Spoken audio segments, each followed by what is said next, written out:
আসসালামু আলাইকুম। কেমন আছেন সবাই? আশা করি ভালো আছেন।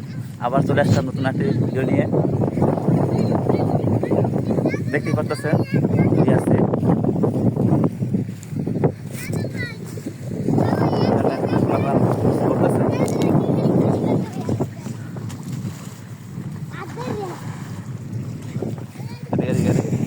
নাম হ্যাঁ হাতের পারো,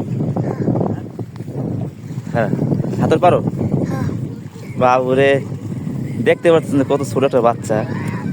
সাঁতার পারো? এই যে নদীর ভিতরে ডুবাইতেছো, ভয় করে না? হ্যাঁ, আরে আল্লাহ রে, দেখো কত বড় নদী, ছোট ছোট বাচ্চারা কিভাবে গোসল করতেছে, ডুবাইতেছে। আমার নিজের ভয় করতেছে নামতে একা একা। আর এই যে দেখুন বাচ্চারা ডুবাইতেছে নদীর ভিতরে, এটা কেমনে?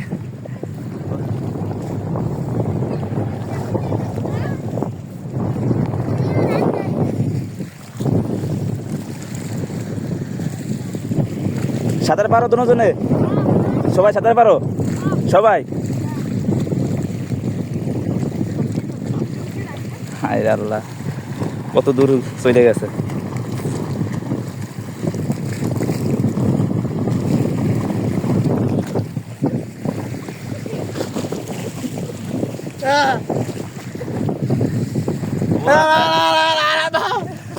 গোলাপান ডুবাইতেছে। এদিকে এদিকে তুই এদিকে এদিকে এদিকে এদিকে দৌড় এদিকে দৌড় এদিকে এদিকে এই দুইটার মধ্যে বল। এদিকে এদিকে তুই এদিকে, এই দুইটার মধ্যে বড় কেডা? হ্যাঁ তুই বড়? খারাপ। তোর বয়স কত? হ্যাঁ চলছে। আচ্ছা 8 বছর। আচ্ছা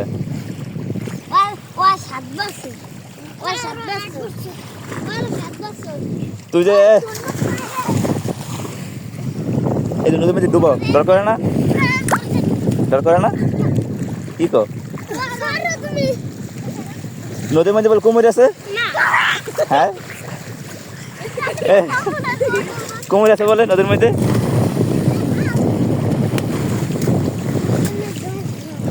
হ্যাঁ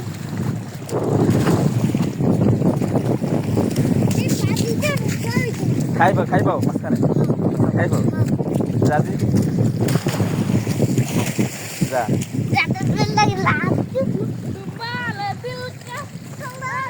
রাত দে। ওরে আল্লাহ রে, এক ডর ভয় কিচ্ছু নাই। অন্য অন্য জেলার ফোলাফান যারা আছে, ঠিক আছে, আমার থেকে বড় বড় ফোলাফান বা বড় বড় মানুষ, এরা সাঁতার পারে না। কিন্তু আমাদের বরিশাল অঞ্চলে বা আমাদের পটুয়াখালী যারা আছে, নদীর আশেপাশে যারা থাকে বা বাড়িঘর আছে, এরা ছোটো ছোটো বাচ্চারা, মানে 5 বছর 6 বছর, হ্যাঁ একটু একটু বাচ্চারা ফোলাফান দেখি নদীর ভিতরে কীভাবে লাফায়, কীভাবে ডুবোডুবি করে, মানে এটা অসম্ভব। হ্যাঁ আমি আগে পারতাম না সাঁতার। আমি সাঁতার শিখছি প্রায় অনেক বড় হয়ে তারপর সাঁতার শিখছি, তো অনেক কষ্ট করে সাঁতার শিখছিলাম। হ্যাঁ যারা একটু একটু ফোলাফান বাচ্চারা ডুবাইতেছে, ডুবোডুবি করতেছে, মানে এটা আশ্চর্য বিষয়। ঠিক আছে, দেখতে পাচ্ছেন নদীর ভিতরে কত বড় নদী, সাগর, অনেক বড় নদী। এখন জোয়ার হইতেছে, পানিতে ভরতেছে, দেখতে পাচ্ছেন। আমি মধ্যে একটা ভিডিওতে দেখাইছিলাম, যখন ভাটা হয়, ভাটার আগে তখন এগুলা পানি একদম এগুলো কমে যায়, একদম ওই পর্যন্ত পানি টাইনা যায়। এখন যেহেতু জোয়ার, এই জন্য নদীর ভিতরে কত ঢেউ, তুফান চলতেছে, দেখতে পাচ্ছেন। জোয়ারে লাগে আর কি পানি ভরতেছে। মধ্যে যেতে পারো? দেই যাস না, এবার এই কুমুটি আছে বলো, ক্যান্টা নিয়ে দাঁড়াবে গেলো। হ্যাঁ কুমির নাই? কি কয় কুমির নাই বলে? কুমির আছে বলে? হ্যাঁ নাই। নদীর ভিতরে একসাথে তুফান, অনেক তুফান নদীর ভিতরে। কম না, শৈলা হয়েছে?